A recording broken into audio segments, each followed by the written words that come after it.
So I have often mentioned about how prayer exposes a great deal about us. With incorrect prayers, a lack of knowledge, we cannot pray according to simply what we want. We pray according to the will of God. So ang ating mga panalangin ay mali, pinapakita lamang na hindi po natin alam ang kalooban ng Panginoon. Kung lahat ay patungkol lamang sa atin, if it's only about what we want and what we desire, and that's all that we are praying for, at yun ang laman talaga ng ating mga panalangin, then we don't know what we are praying for. So praying incorrectly only shows our ignorance. But when our prayers are correct, our sincerity will be under scrutiny. Because you're praying correctly, now what will be in check there is your sincerity. What you're praying for? Totoo ba talaga sa'yo yan? Pinapanalangin mo. Are you really sincere what you are asking for? So in one way or another, there is no escape.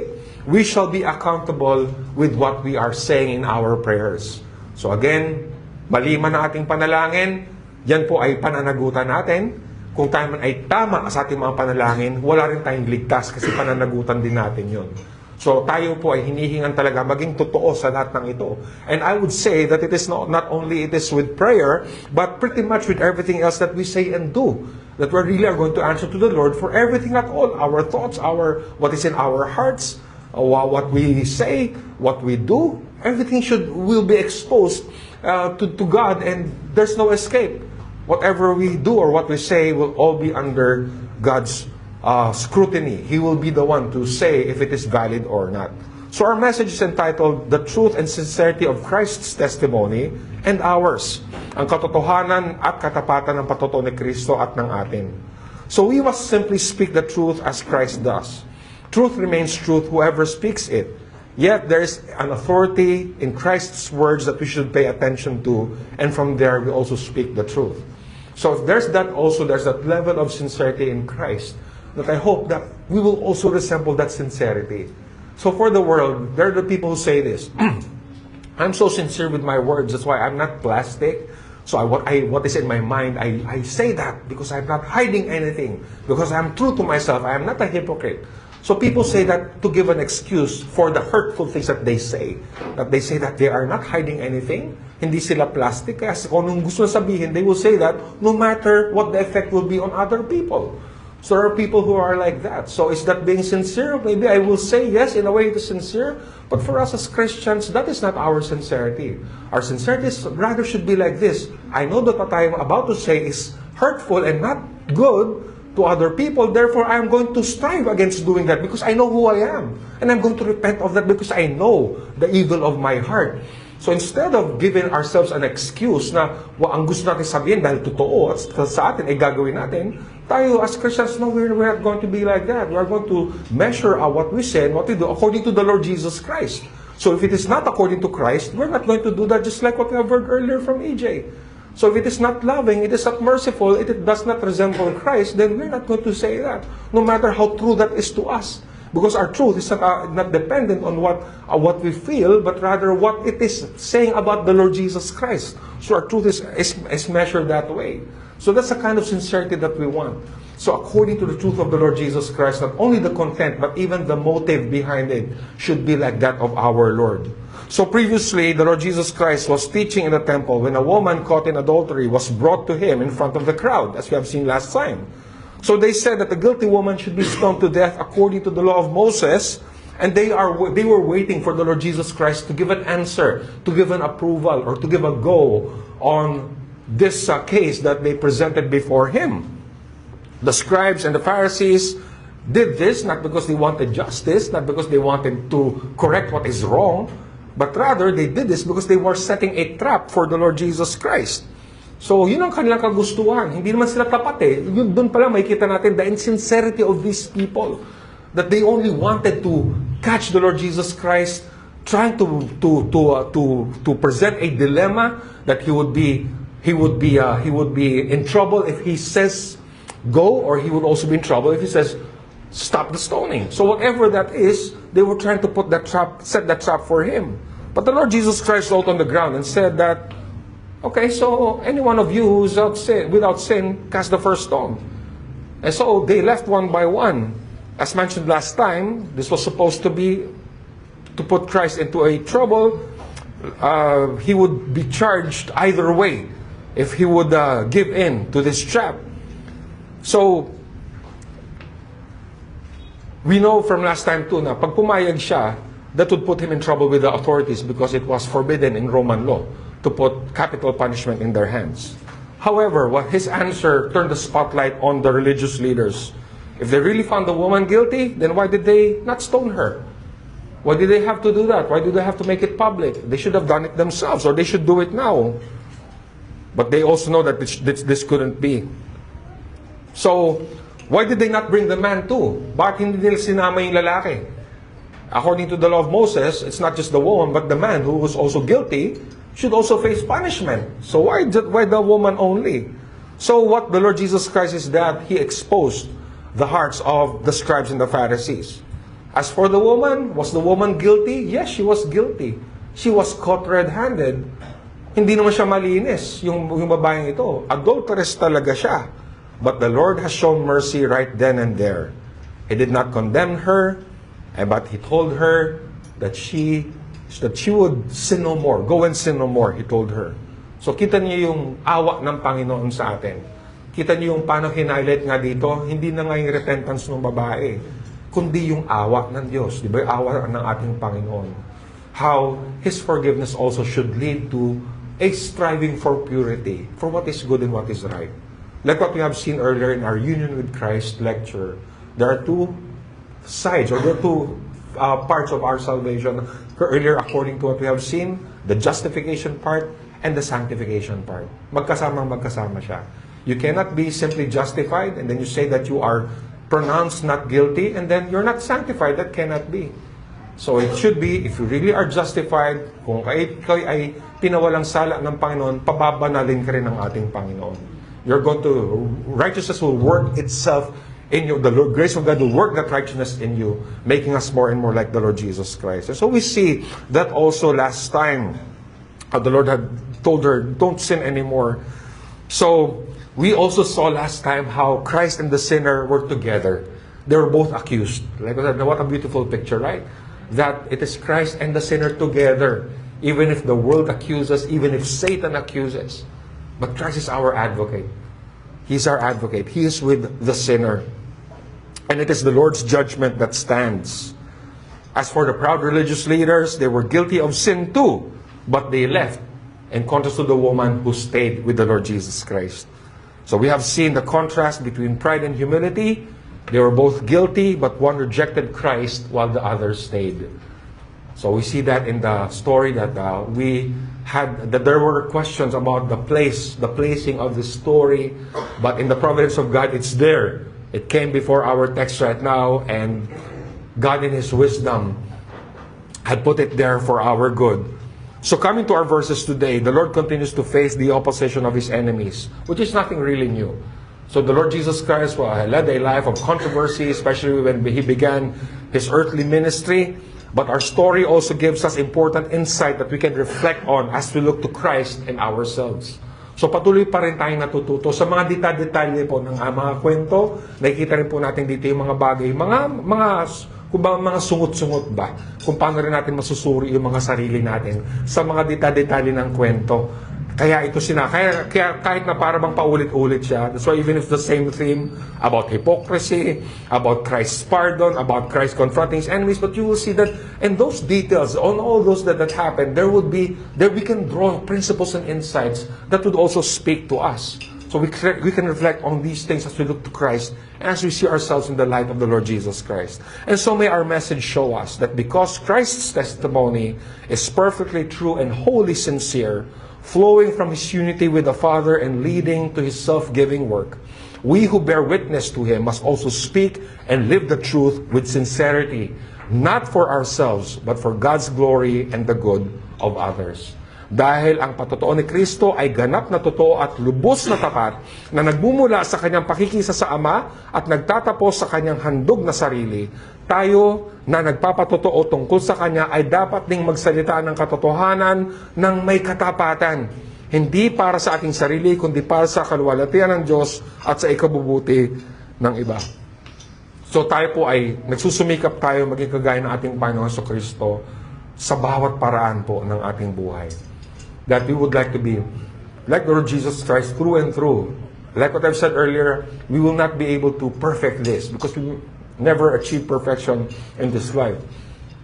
But it is something that the true Christian will keep on pursuing until the very end. So we are not like those who would say that the gospel simply is a stepping stone and the next step sa buhay natin magpakabuti na tayo sa buhay, maging successful na tayo, diba? Mas importante, we believe in the gospel, that's the first step, and then let's leave that behind, let's now proceed to the blessings of life na ngayon, to overcome the suffering of life by God's help. That's how people see it. They see the gospel only as a stepping stone, but doesn't really constitute the whole of our lives in the Lord Jesus Christ, which we reject. For us, the gospel is really, our being with the Lord Jesus Christ defines all of who we are, and even more so as time goes by. Instead of leaving the gospel behind, we actually see the application of the gospel in a greater way as time goes by. Lalo natin nakikita paano ito sinusuri yung mga puso natin. How does this affect every area of our life? So it's not a stepping stone. The gospel is our life. Christ is our life. Doon natin sinusukat po ang lahat ng bagay. So dalawang bagay po ang nais ko makita. There are two things I'd like us to see. First is the basis of having the right judgment. According to our story, what can be drawn? So ano ba yung ating basihan para maging tama po ang ating pong pamantayan o ang ating basihan? Pag tayo po ay meron tayong hatol or there's sort of that we want to see about something, how do we measure, how do we know if it is done with the right judgment or sound po ang ating judgment? Sabi sa verse 12, it says there, again, Jesus spoke to them saying, I am the light of the world. Whoever follows me will not walk in darkness, but will have the light of life.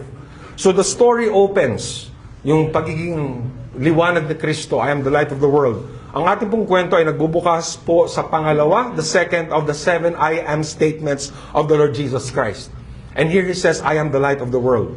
The first one is in chapter 6, where He says, I am the bread of life. So in Israel's journey, why would this resonate with Israel? Bakit po may ganong klaseng appreciation? Bakit ganong klaseng illustration ng ating Panginoon? So in Israel's journey through the wilderness, they were guided by a pillar of fire by night through the darkness. So imagine the spectacle and wonder as well as the practical and visual representation of God's guidance, that there was a great light leading His people in the dark as they went to the wilderness. So it was something that would have been indelibly part of them as God's people, knowing what they went through the wilderness. So there's a connection to that. And coming from the context of the Feast of Booths or the Feast of Tabernacle in the last chapter, dun po sa Feast of Tabernacles, there were big lights or big lamps that were lit dun po sa temple grounds. Again, showing there's allusion again to the pillar of fire na naging gabay po ng mga Israelita in the wilderness. So it's like, you see, it's like how God again accommodates our limited understanding, man's limited understanding, using visuals, using these things, even supernaturally, or whether supernaturally by the pillar of fire, or by lighting those lamps in the courtyard, in temple courtyard, whatever that is, only for people to understand. So it's quite obvious. It's like spoon feeding already, almost, right? So you don't have to be theologically heavy. Just look at what happened to Israel before, and what all of this is alluding to. So that was the context. And then when the Lord Jesus Christ says that I am the light of the world, so He was referring to that and that pointing to Him again. So in spite of what they're doing against Him, He says, I am the light of the world. So the Lord Jesus Christ is pointing all of that to Himself. We also saw in chapter 1, verse 4, that the Lord, and verse 9, that the Lord Jesus Christ is the light of men. And that light has come into the world. So truly, apart from the Lord Jesus Christ, man is really in darkness. Man doesn't know anything at all. Everything is meaningless apart from Christ. So imagine, like I said before, kahit yung best minds come together, their best intentions come together, no one will ever be able to think about what it really means to come before, or to approach God. No one will be able to reach God, no matter how well people think about these things. Man doesn't have that ability. It will take the special revelation of God for people really to know ano ang kanyang totoong estado, how sinful he really is, yung extent na ito, and also the way that he would need for him to be reconciled back to God.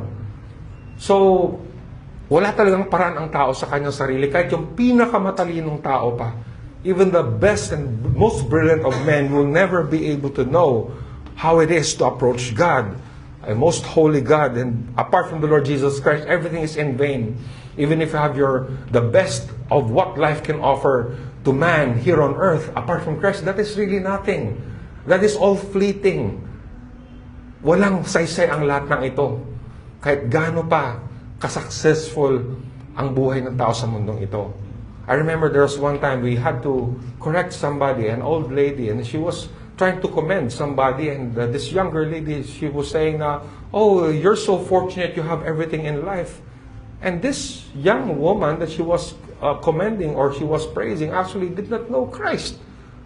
So we had to correct this older lady and say, now why are your words are so misleading? You're making people realize that they're actually in a good state when they don't have the Lord Jesus Christ. And this older lady was actually a professing Christian. So we don't know if that is flattery or that is envy. But whatever that may be, it only shows that that's how people really think. They think that if you have everything in this life, you are. That's what blessedness is. For us, we know that that's not true. Apart from Christ, nothing really matters. But because of Christ, even suffering is meaningful. Even suffering has its value if we are in the Lord Jesus Christ. And so we see that Christ as the light of the world. As much as this is a rich discussion, we can talk about this. We can go on. But this is what we can observe in our story, that this claim of being the light of the world was not really the issue. It was not really the issue. So what we can see is that the Lord Jesus Christ, when He said this, there was no objection regarding that particular matter, that He is the light of the world. That was not it. For the Pharisees. Verse 13 says, so the Pharisees said to Him, you are bearing witness about yourself. Your testimony is not true. So they didn't even contest the Lord Jesus Christ saying that, wait, how are you the light of the world? Blah, blah, blah, blah. That's not even like that. They simply dismissed it and said that, oh, you're talking about this yourself. And you're only lying. That's not true. So that was their conclusion right away. So the issue for Christ's opponents was not seemingly a theological one. What we can see is that they were questioning His credibility as a person and not really the content of what He is saying. So they went straight to Him as a person and said, you are a liar, you're just talking about yourself. Without even bothering to discuss about the content of what He is saying or His claims. Perhaps they know that they will lose the argument, probably. That's why instead of going to His claims, they went to Him, to His credibility, and that's what they attacked. So what they do now is to say that what the Lord claims is simply self-serving. Parang sinasabi na, syempre, ikaw nagsabi niyan eh. Siyempre, sino bang tao magsasabing hindi ganyan? Iyan ang claim mo. And actually, that's also my question. Wasn't this really self-serving too? And we'll see that. So on the basis of that, they are quick to conclude that what He says is not true. So honestly, as I was reading this, like what I've said kanina, I wanted to be fair. So I asked the same question. What makes one's testimony valid? Isn't it self-serving to just say so? Anybody can do that. And anybody can say, I'm the light of the world, for example, right? Anybody can do that. So I was thinking, any claim doesn't automatically make it invalid, false or true. To be fair, di ba? Ang isang statement ba, one statement, is it automatically true or not true? Is it valid or invalid? To be fair, di ba? Hindi naman natin alam eh. There must be a way to test anyone's words. Dahil nga madaling sabihin ito, madaling mag-claim ng ganito, dapat may pamamaraan tayo para ma-testing natin so we can test one's words if it's true or not. And so verse 14 says, Jesus answered, even if I do bear witness about myself, my testimony is true, for I know where I came from and where I am going, but you do not know where I come from or where I am going. So the Lord Jesus Christ says that even if I talk about myself, even I bear witness about myself, my testimony is true based on His knowledge, based on my knowledge. Particularly, what is that? His divine origin and destination. So there's something about the Lord Jesus Christ that they should listen to. Because again, like what I said earlier, hindi man madaling sabihin kung totoo hindi ang sinasabi ng tao, di ba? Hindi naman agad porket yan ay sinabi niya, you will quickly conclude that what you're saying is true or not true. So there has to be some testing. There has to be something that has to be done. And we can give that benefit. If somebody says so, okay. And the Lord Jesus Christ saying here is that He knows where He comes from and where He is going. In John 13:3, it says, alam ni Jesus na binigay na sa Kanya ng Ama ang lahat ng bagay at Siya ay nagmula sa Diyos at papunta sa Diyos. Jesus Christ came from God and is returning to God. Okay? And John 16:28, He says, ako'y galing sa Ama at dumating sa sanlibutan. Muli iiwan ko ang sanlibutan at pupunta ako sa Ama. So the Lord Jesus Christ saying that I came from the Father, I'm going to the Father. So there's this claim, there's this self-claim that He comes from the Father and He's going to the Father too. Okay, so we may say that yes. Again, it's easy for anyone to say that. Maybe so. But what is remarkable here is that the Pharisees easily dismiss or refute something that they do not really know. Yun ang problema.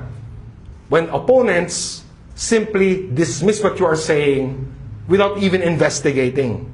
Just like what the Lord just says in verse 14. So furthermore, He says in verse 15, it says here, you judge according to the flesh, I judge no one. So as they are really ignorant, what follows next is having the wrong judgment because they judge according to the flesh. So actually here, what is being tested are the Pharisees. Sila yung na-expose ngayon. Because they don't really know what they're saying. They don't even bother to investigate. But then the Lord tells them, you are only judging according to the flesh. They were judging according to the externals. The Lord Jesus Christ perceived simply as a Galilean. So, for them, you're a Galilean. Galing ka lang man, hindi ka naman taga Maynila. Diba? Galing ka sa Marikina. So, or galing ka somewhere else. So, you're not the same as those who come from Jerusalem. For example, like that. Galileans are seen as less refined and religiously suspect. They say that no prophet comes out of Galilee. They knew Him simply as Joseph's son, as chapter 6 verse 42 tells us. They do not really know Him and therefore have judged Him incorrectly. And of course, that is layered by the Lord's often rebuke of them. So, you see, it's even for us, let that be a lesson to us. We don't hindi tayo madali na magbitiw ng salita kaagad. Lalo na pag hindi naman natin alam ang ating sinasabi. Because instead of now testing a claim, what happens is that we don't even know and that we are quick to make conclusions. So instead of now testing the truth claim or a claim of anyone, we are now being the one exposed. How are we so quick to conclude? How are we so quick to say that this is so when we don't even have enough information? And so the Lord Jesus Christ says that He doesn't judge. Not that He doesn't judge, but He does not do so according in the same way that His opponents do. So yung pamantayan nila, yung pamamaraan nila, sabi ni Kristo, hindi ganyan ang judgment. I don't judge that way. The Lord Jesus Christ does not appeal to fleshly criteria, and He will not accordingly mark people up and down according to that fleshly criteria, as D.A. Carson says. He doesn't measure people the way that they do. So what appears to be a credibility issue at first reveals a deeper issue. It only reveals a heart issue for the Pharisees. It's not simply because they were simply quick to conclude, or they were dumb, or they were lacking information. It only shows that it's really a heart issue. They really reject Christ and find reasons to do so. So yun ang tao. Dahil po sa tingin natin, hindi tama yan, nang wala namang sapat na ebidensya, wala namang sapat na kaalaman, just because we think so, ang dali natin magsabi na hindi totoo yung sinasabi mo. Or dapat pabulaanan yan. So some reflections and lessons for us here. So let this be for us, brethren and friends, if we are in Christ, having received Christ's testimony, may we also be people of the truth. So the Lord Jesus knows His mission, and He knows what He will be going through. All of what He says and do are in accordance with the very reason why He came to earth. There's that self-consciousness in Himself. Even before He says anything, even before He goes public, He knows who He is. What He believes, He knows, and what will come out of Him, whether that be words or work, whatever that is in accordance to who He is, according to His mission here on earth. All are coming from the truth. Even before there is any public scrutiny by and of Himself, it is simply truth. No falsehood, no hidden motives, no manipulation, but only sincere and honest through and through.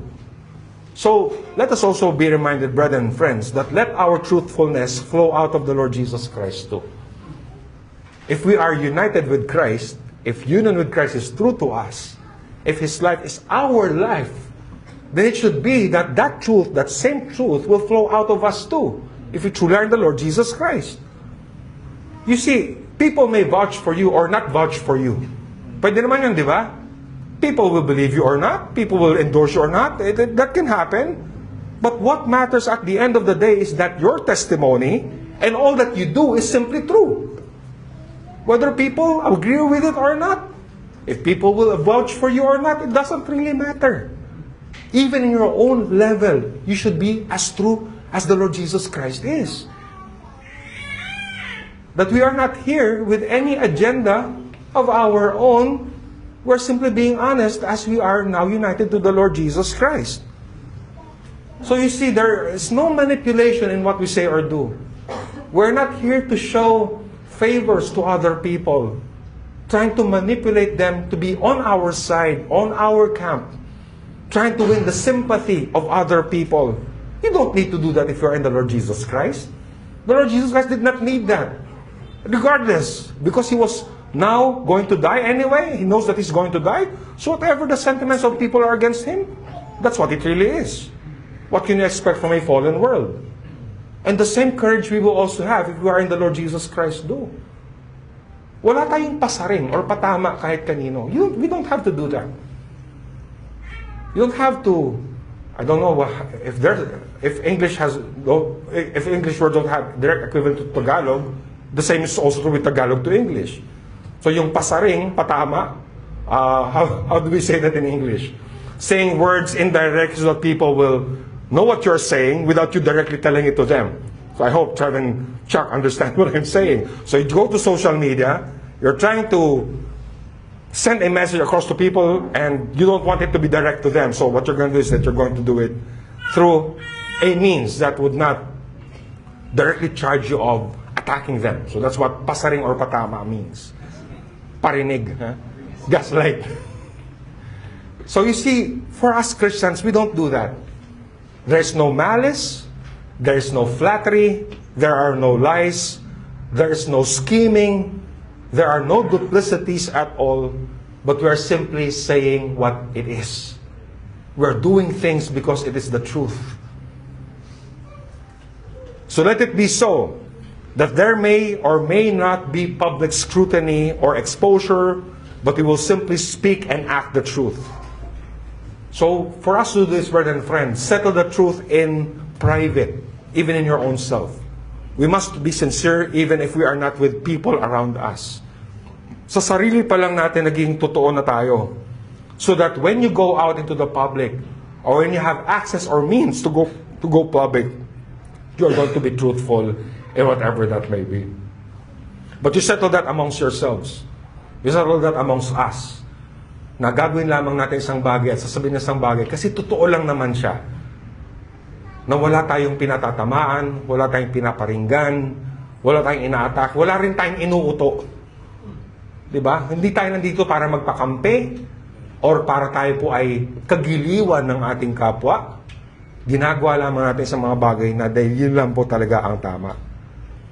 Psalm 32 verse 2 says, mapalad ang tao na ang kasalanan ay hindi ibinibintang sa kanyang Panginoon at walang pandaraya sa kanyang puso. There is no deceit in his heart. So again, brethren and friends, if you are going to do something or not do something, if you're going to do a good thing or a bad thing, I'd like us to have a greater level of accountability before the Lord. Because are you doing that sincerely? Even if that is a very good and commendable thing. And you know in your heart the reason why you're doing so. So maging maingat tayo. Maging maingat po tayo. We want to be just as sincere as the Lord Jesus Christ is. So whenever you talk to people too, always check your words. Are your words meant to build up? Or is that meant to destroy? Is that meant to put other people in a bad light?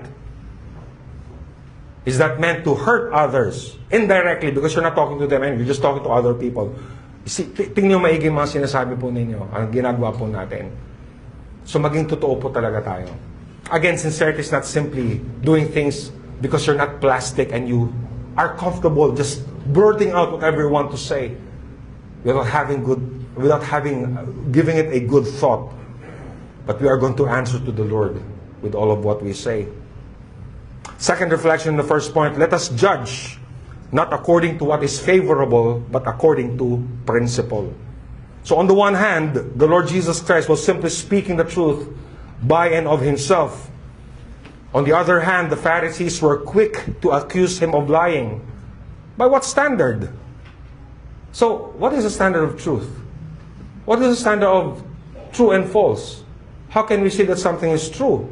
But according to what we can see in our story, they were only judging things according to themselves. According to what is favorable to them. Of course, they were losing their popularity and they were being exposed by the Lord Jesus Christ. It was unfavorable to them. And by that, they'd say, you're lying. Because their standard is themselves. So even if they do not really know anything at all, if they lack information, they would be so quick to conclude that what he says is not true. Ang daling sabihin, di ba? Nagsisinungaling ka. How do you know? That what the Lord Jesus Christ, do you know where I come from and where I am going? You can't even refute what I'm saying. And just quickly you'll tell me that what I'm saying is not right or I am lying. Why? Because you're judging according to fleshly standards. Nagja-judge kayo dahil mga bagay na pabor sa inyo. So it is the Lord's agenda. All of what He says and do is against their desires. It's against what they want. And on the basis of that, they would simply accuse Him of lying. Kasi kontra sa kagustuhan nila. They would not even bother to sit down and discuss His words. But simply say that all you say is simply self-serving and therefore false. So in the same way, brethren and friends, let us be watchful for our own selves, that it does not mean that something is against our interest. It is automatically false, and it is worthy of being discredited. Let us not judge something according to what is favorable to us or not favorable to us.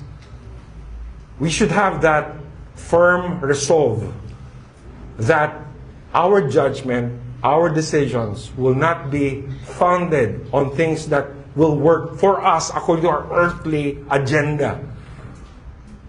But rather we're going to say that this is what I should do because this is what will honor my God. This is what will honor my Lord.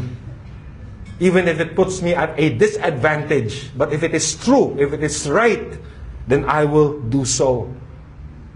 And let us not be quick to automatically discredit any other thing that works against our favor. In the same way, brethren and friends, it does not mean that you don't like a certain person. What they say is automatically to be dismissed. Whether that be the statement of a person or whether that be the person himself or herself. You cannot say that. Of course, you're not going to say, I don't like you. Or not going to tell people, I don't like that person. Therefore, of course, you're not going to say that. But in your mind, in your heart, that's already what you are doing. Just because this person is speaking against your desires, you don't even bother to check. Don't even bother to pray about it. You don't even bother to discuss what that really is. But just because what that person is saying or that person himself or herself is against what you want, be careful that you do not easily dismiss or refute or discredit that person and what that person is saying. If it is true, it is true. And you cannot change that. If it is a principle from the Word of God, it is a principle for the Word of God. And you cannot never change that. Like what I've said before, truth is greater than us. Because truth is found in God Himself. Even if this world would disappear or be destroyed, what truth is, it will remain. It doesn't need us. Truth is truth. We need the truth, but truth doesn't need us. We can deny it, we can destroy it, or we think so, but it will remain true if it is the truth. Jonathan Edwards says, I have also shared this with you before, I make it my rule to lay hold of light and embrace it wherever I see it, though held forth by a child or an enemy. So that's being objective to the truth. Whoever says the truth, are you a fan of BBM? Or Duterte? Or whoever, politician? If what that person is true, then it's true. Kahit hindi mo siya gusto. Ayoko niyan. Si BBM, o si Duterte yan, o si Dilawan yan, or Pinklawan yan. Hindi ako maniniwala. That's being foolish. What the person is true, then it's true. If you don't like the person, kahit bata pa nagsabi. Just like Jonathan Edwards says. So a principle can be derived here. We must not judge according to the flesh, according to what we perceive as advantageous to us. Such will lead us to discriminate, discredit, and even destroy. Rather, let us be honest and discern what is truly good, whether favorable to us or not. Because truth remains objective, whatever our sentiments may be. Because in the end, you are not the arbiter of truth. Like what I've said, hindi tayo kailangan ng katotohanan. Kung totoo yan, kahit sino magsabi niyan. So you see, again, here, it is now the Pharisees being exposed. To be fair, the Lord Jesus Christ is saying something, why don't you investigate? Why don't you discuss with a person, right? Was he saying true or not? Put that aside. That's not even the point here. The point here is that they were judging incorrectly because they were judging according to the flesh. They could have engaged in a more meaningful and intelligent discussion. But when he said those words, those opening lines, they were quick to say, now, you're lying. That is not true. That is self-serving. Well, to be fair, maybe it could be. Let's say, just for argument's sake, maybe it could be. But how do they really know when they shut him out already with his statement? So that's not a good way to go. It only exposed them even more. Second point, the moral force behind a credible testimony. So kanina, sinabi ko, the basis of having the right judgment. And the next point is that the moral force behind a credible testimony. So as we continue in our story, we will further appreciate the truthfulness and sincerity of the Lord Jesus Christ's witness. So makikita po natin yung paging totoo at paging sincero or tapat ng kanyang patotoo. Verse 16 says, yet even if I do judge, my judgment is true, for it is not I alone who judge, but I and the Father who sent me. So it is not totally wrong to judge. We do that all the time. Whether that be moral or amoral issues, you make those judgment calls. We say, ask the children, what they want to eat. You want to eat chicken, you want to eat burgers, and then we weigh the consequences or we weigh the reality. So we make those simple things and even in greater things. The job that you want to have or the person you want to be with. So you make those judgments, and it's not totally wrong to judge. But one has to judge correctly. And the Lord Jesus Christ says that if He judges, He is true because it is not simply His own testimony, but it is also according to the Father who sent Him. So now there's another level of truthfulness where the Lord's witness may be verified. And that is, now it can be checked and tested by another's witness. So kanina nakita natin, he was just speaking about his own testimony, right? Ngayon, he was already involving the Father's testimony to his witness. So now, that can be tested even further. Diba? Ito dapat ang ginawa ng mga Pharisees. Sige nga, tignan nga natin. Labas mo nga yung mga ebidensya. Diba? Dapat ganun eh. Now, the Lord Jesus Christ is saying, no, this is now not just mine, but it's also the Father with me. It can now be verified. It can be checked. Because there's another one who witnessed with what he's doing or what he's saying. And so the Lord Jesus Christ, and so the Lord Jesus that says it's not simply his own judgment, but of the Father who sent him. Now we may ask again, isn't that still self-serving? Self-serving pa rin yan because, of course, may kakampi ka. You can get another's witness to be on your side. So how can the Father's witness actually be perceived in Christ? Again, anyone can say that. Anyone can say that the Father is with me and will witness about me. Anyone can say that. So how can that claim be verified? So I'd like us to consider two ways the Father testifies about the Son. First is by the signs that the Lord Jesus Christ performed. Sabi sa John 5:36, ngunit may nagpapatotoo patungkol sa akin na higit pa kay Juan. Ito'y walang iba kundi ang mga ipinagawa sa akin ng Ama. The works that the Father has for him to do, he says. Ito ang nagpapatunay na ang Ama ay nagsugo sa akin. So he's saying that this is the proof that I was sent by the Father. The work that He has given me to do. In John 5:36. In John 3:2, it was even attested by Nicodemus. It says here, isang gabi, pumunta siya kay Jesus at sinabi, Guro, alam namin isa kayong tagapagturo na mula sa Diyos. Dahil walang makakagawa ng mga himalang ginagawa ninyo, maliban kung sumasa kanya ang Diyos. So even Nicodemus recognized that. Nobody can do that unless God is with you. Or God sends him. Or God is with him. So there's that testimony na even a person like Nicodemus would acknowledge. So no one will be able to perform what the Lord Jesus Christ has done. All of that was an authentication of who He is. All of those signs pointing to the ultimate well-being of God's people in eternity. And secondly, the Father also testifies about the Lord Jesus Christ through the Scriptures too. So not only when it comes to Christ's miracle works, when it comes to the Bible, it also speaks about Him. John 5:37-39 says, At ang Amang nagsugo sa akin ay nagpapatotoo rin tungkol sa akin. Kailanman ay hindi nyo narinig ang tinig niya o nakita ang anyo niya, at hindi nyo tinatanggap ang kanyang salita dahil hindi kayo sumasampalataya sa akin na kanyang sugo. Sinaliksik ninyo ang kasulatan sa pag-aakala na sa pamamagitan nito'y magkakaroon kayo ng buhay na walang hanggan. Ang kasulatan mismo ang nagpapatotoo tungkol sa akin. It's the Scriptures who attest to the Lord Jesus Christ. But they don't want to believe. John 5:46 says, dahil kung totoong naniniwala kayo kay Moises, if you truly believe in Moses, believe in me too. Dahil si Moises mismo ang sumulat tungkol sa akin. Moses was writing about him. But they still did not want. And additionally, the Lord Jesus Christ would even appeal to the very law that they believed. He would even say in verses 17-18, He says, in your law, it is written that the testimony of two people is true. I am the one who bears witness about myself, and the Father who sent me bears witness about me. So in the law of Moses, there needs to be two witnesses in order for a testimony to be valid.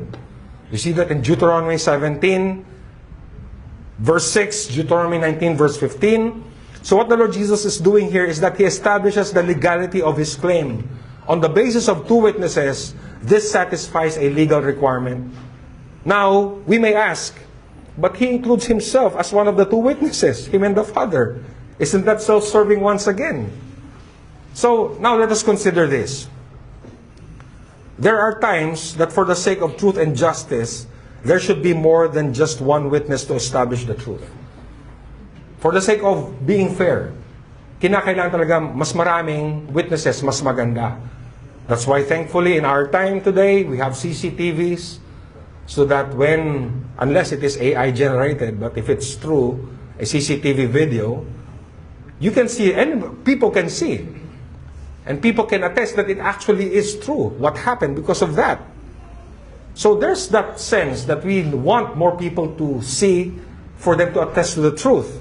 But on the other hand, there are times that what we say will be validated by what we do and what the scriptures say.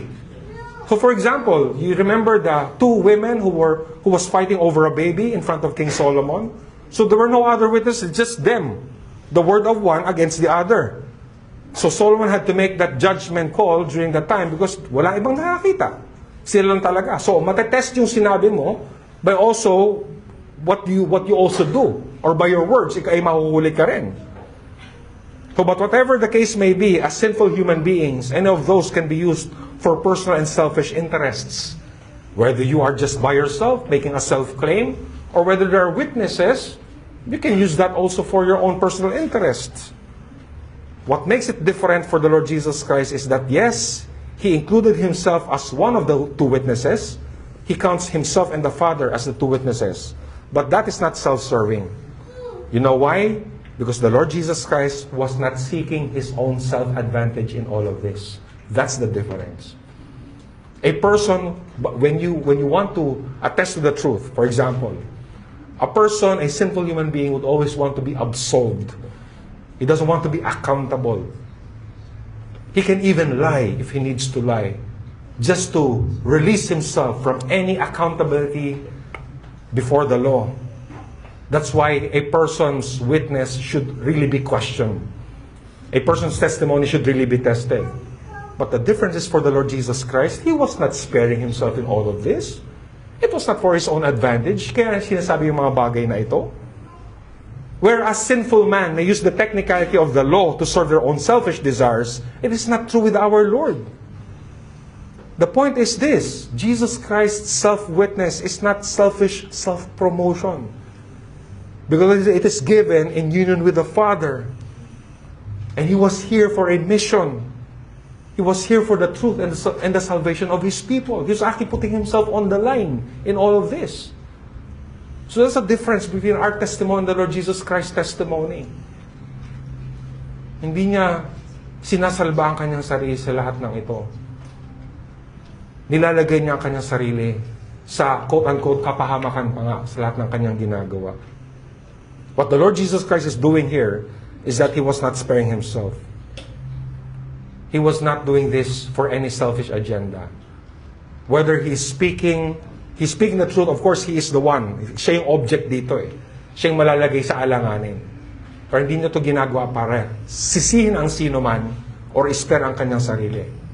I remember one lady in church who asked the pastor against charging an elder on the basis of 2 or 3 witnesses, as we see in 1 Timothy 5. So she was asking the pastor, sabi niya, Pastor, di ba hindi pwedeng magbigay ng charge against an elder ng basta-basta, kinakailangan mga witnesses pa? And then the pastor said, yes, you cannot do that because of what the Bible says.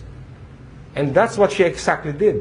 She gathered people who are willing to accuse the pastor, and on the basis of that, she thinks she has a credible charge against him. Yun ang ginawa niya exactly. Okay, there's a technicality pala, what the Bible is saying. You have to have more than one witness to serve what she wants to happen. And that's what she did. And what does that remind you? It reminds you of Jezebel gathering those who would falsely accuse Naboth, the owner of the land that Ahab wanted to get.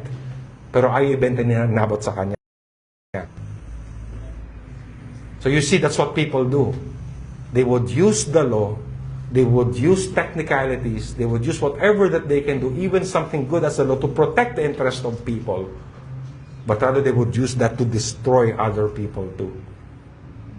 So hahanap sila ng paraan para makapanira ng kanilang kapwa. So you see, the principle of truth goes beyond the technicalities. Hindi naman yun eh. We should see that the truth is meant to serve people well. The truth is meant to uphold justice para sa mga bagay na tama. And what we can observe in the Lord Jesus Christ is that He does not assert the truth. He does not simply make such claims for Himself, but it was simply about the Father's will. And because of that, He will have to suffer and die for it.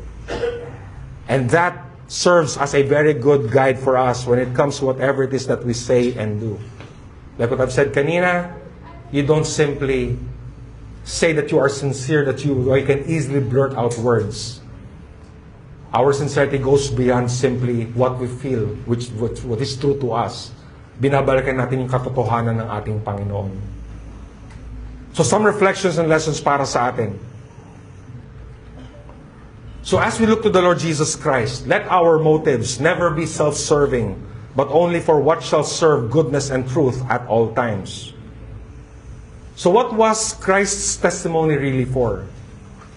Was His testimony really so that He will be spared from injustice and suffering? Not at all. All of who He is and what He did was for the sake of the salvation, the eternal good of His people.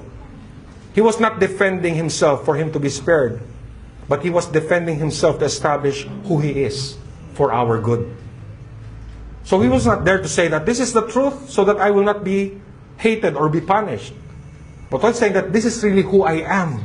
Even I will be punished. Even if I have to suffer for it, but this is who I am. You don't know me, but I know myself. The Father attests to my testimony. He agrees with me. And what will that bring me? It will bring me death. But that's what it is. Hindi niya sinasalba ang kanyang sarili sa lahat ng ito.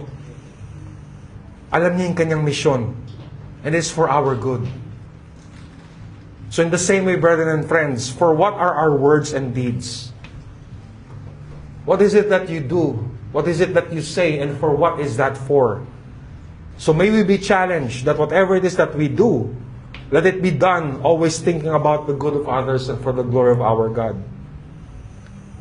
That's why we are careful not to be mocking. We're not going to be deceptive. Hindi po tayo maging hypocrites. Like what the Apostle Paul says, let us have the mind of Christ among ourselves, which is ours in Christ Jesus. Kung maging totoo talaga tayo, kung yun ang totoo, at kahit na para bang ikakapahamak pa natin, ganun talaga yun. Ganun talaga yun. Kung ikabubuti naman, para sa mabuti naman ng lahat na ito, ganun talagang gagawin natin. Maging honest talaga tayo. Kung yun talaga siya, hindi natin isasalba ating mga sarili. Hindi tayo magsisinungaling. Therefore, let us beware of the tendency to use the right testimony for selfish gain. So kahit tama pa ang testimony po natin, huwag natin gagamitin ito for selfish gain.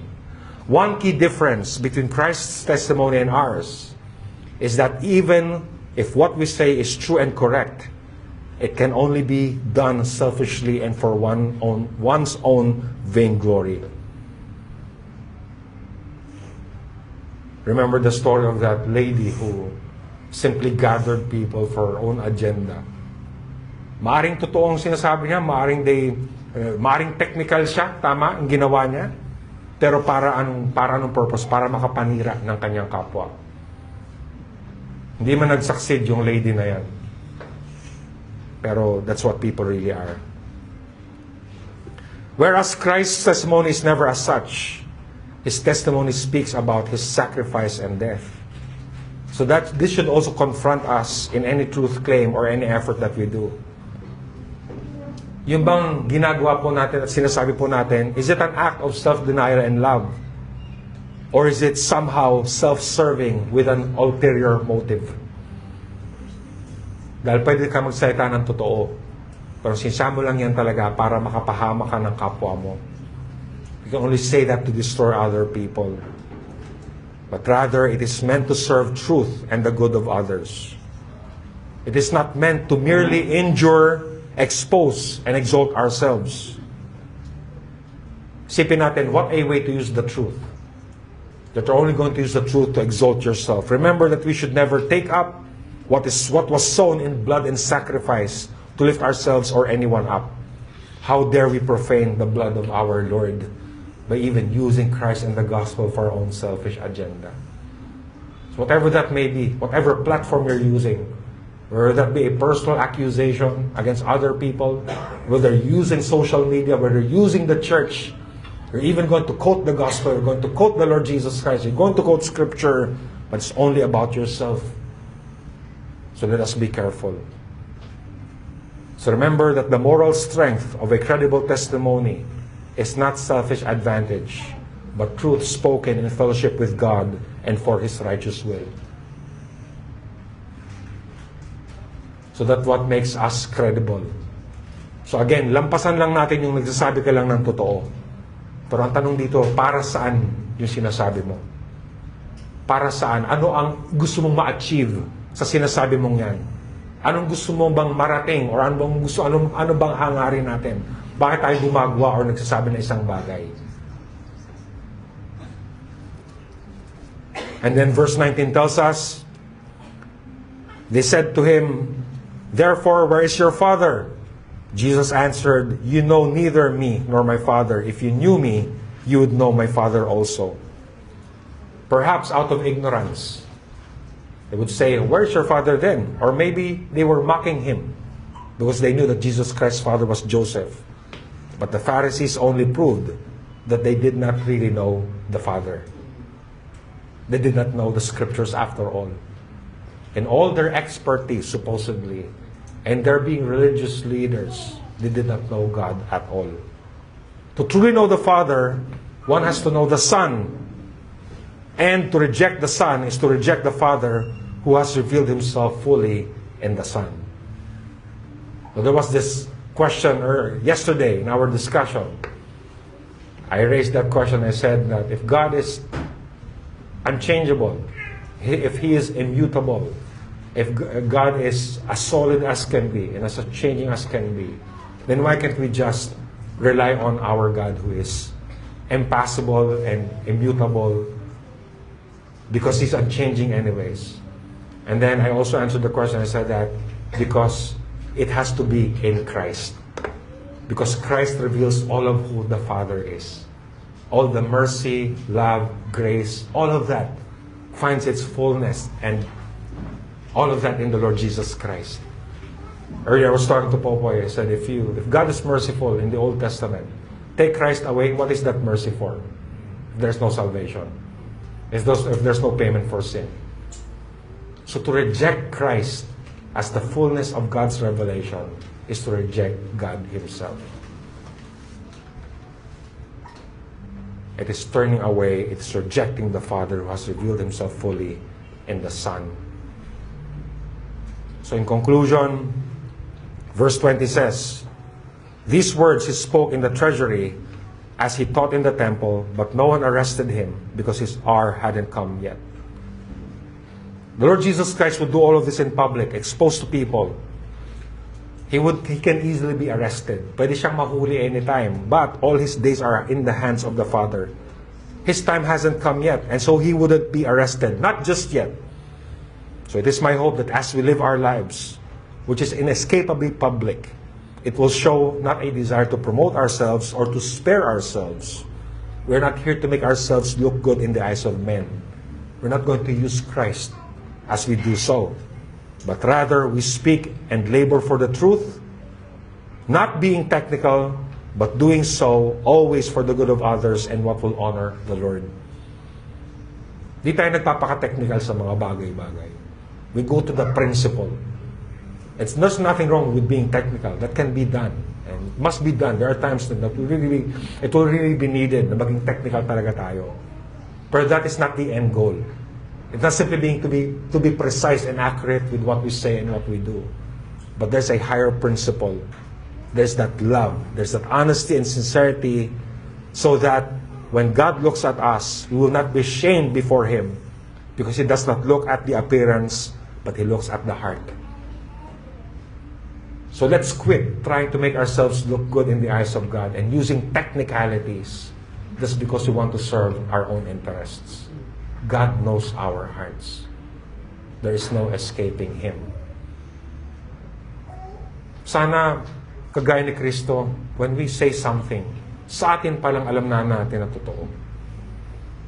Sana, when we say something, when we have something that we want to tell other people, it is backed up by the principle of God's Word. Diba? Sana ganun.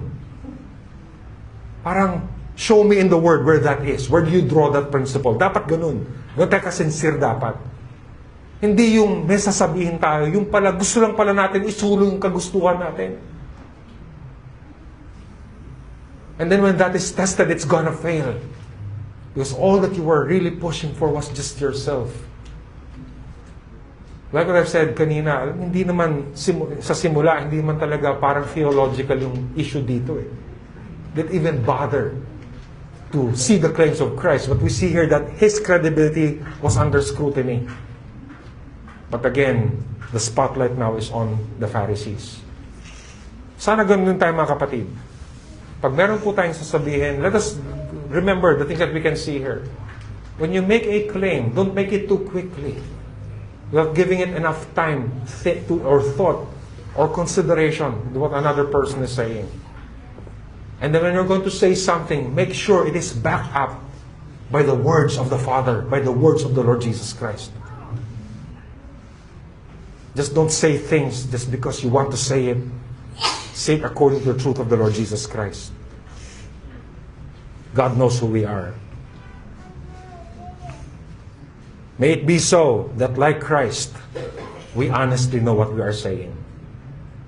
Sana ganun. Meron tayong ganung klaseng confidence, I believe. That you know that what you are saying is true. So that even if it should undergo scrutiny, it should undergo investigation or testing, it will stand. Because it is simply the truth. And the truth is greater than us. And let us humbly be thankful that our praise and validation is not from men, but from God. Kaya nga sana, like what the title of this message is, the truth and sincerity of Christ's testimony or witness and ours. If we are in the Lord Jesus Christ, let the truthfulness and sincerity of what we say only flow out of Christ's truth and sincerity if we really are united with Him. And so Ecclesiastes 12:13-14 says, ngayong nabasa mo na ang lahat ng ito ang aking huling payo. Matakot ka sa Diyos at sundin mo ang kanyang mga utos dahil ito ang tungkulin ng bawat tao sapagkat hahatulan tayo ng Diyos ayon sa lahat ng ating ginagawa, mabuti man o masama, hayag man o lihim.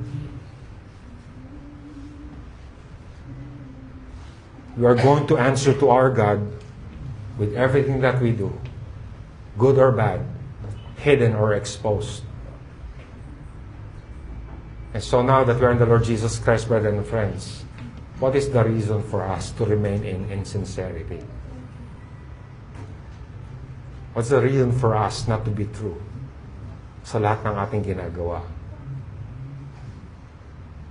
Why do we have to hide? Why do we have to do something foolish and then defend ourselves later on when we can be sincere through and through just like our Lord? So it has no place in the life of a Christian. Tayo po'y gumagawa tayong mga bagay dahil sinusunod lang ating sariling kagustuhan. Look at the Lord Jesus Christ. It was done out of self-denial and love. It was done for the good of His people and for the glory of God. Ganon din dapat sana tayo if we truly are in the Lord Jesus Christ. So let that be a good reminder to all of us once again. Diba? Huwag tayong magkukunwari. Pag nakikitungo tayo sa bawat isa, maging totoo tayo. If we're struggling with something, then let it be true. Let's ask the Lord for help. But to make it appear that we're okay, to make it appear that all of this is under our control, we're just pretending. Hindi naman natin kailangan gawin yan. And so I hope that this would be a challenge to all of us once again. That moving forward, ano man ginagawa po natin, ano man, especially when you're doing the works of the ministry, we can always check our hearts, whatever we say or do. Make it a practice, whatever that may be. You're talking to your wife, you're talking to your husband, you're talking to your children, you're talking to people outside. We're not here to please people. We're not here to flatter anybody. We're not here because we want people to be on our side or what. We don't need that. We don't need that. We have the Lord Jesus Christ and we have everything. Sana ganun din po ang mangyari sa atin. Now that we're going to have our Lord's Supper, how unimaginable it would be that we're not being true to one another. I'm not saying that everything will always be smooth between us or amongst ourselves. Hindi naman ganun palagi nangyayari. But you always measure everything according not to your own interest, but according to the Lord Jesus Christ. And you are sincere to yourself so that you know where you fail. You know where to ask God for help. Because if you are not sincere to yourself, how can you even ask for help from God? How can you even be accurate with your prayers kung hindi ka maging totoo sa sarili mo? So let that be a reminder to us all that moving forward, we are not here simply to say that this is what I feel and therefore it is true. But rather we say that this is what the Lord Jesus Christ, this is who He is. This is what I should do.